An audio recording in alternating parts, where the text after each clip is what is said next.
ห้องเลขาพรรคเมืองได้ลงติดตามสุขโยครอบครัวและหัวหน่วยธุรกิจจีมีผลงานดีเด่นปลูกหมักถั่วดินจีบ้านนายองเมืองคำแขวงเชียงขวางในวันที่24กุมภาพันธ์มาทานคำฟ้องสัญญาแสงห้องเลขาพรรคเมืองผู้ซี่นำเวียกงานพนักงาน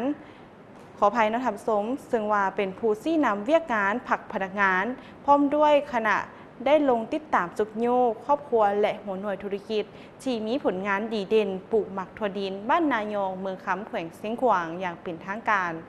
ในโอกาสดังกล่าวทันไม้คำทำมาแพงห้องในบ้านนายองได้รายงานการปลูกหมักถั่วดินโดยย่อให้ฮู้ว่าบ้านนายองประกอบมี448ครัวเรือนมีผลละเมือง 1,080 คน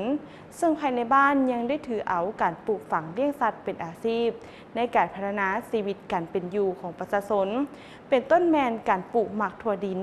ก่อแมนอีกท่าแห่งหนึ่งของแต่ละครอบครัวก็คือแต่ละครัวเรือน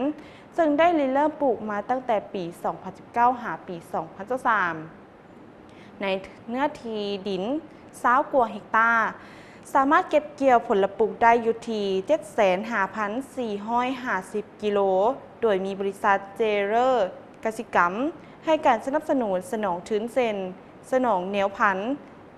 24,140 กิโลปุ๋ยสน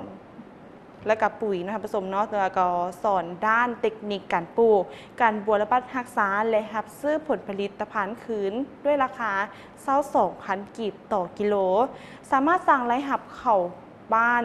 ในการปลูกหมักถั่วดินได้อยู่ที่14 ตื้อ942 ล้านกว่ากีบพร้อมนั่นก็ยังได้ตีราคาขอสะดวกขอยุ่งยากหลังจากนั้นทางด้านทีมงานก็ได้ออกเดินทางมาเยี่ยมยามโรงงานรับซื้อหมักถั่วดินตื่มอีกจุดประสงค์ก็เพื่อเป็นการห่างหาก้าเกี่ยมเก็บกำข้อมูลครอบครัวหัวหน่วยธุรกิจที่ว่ามีผลงานดีเด่นเพื่อสร้างเป็น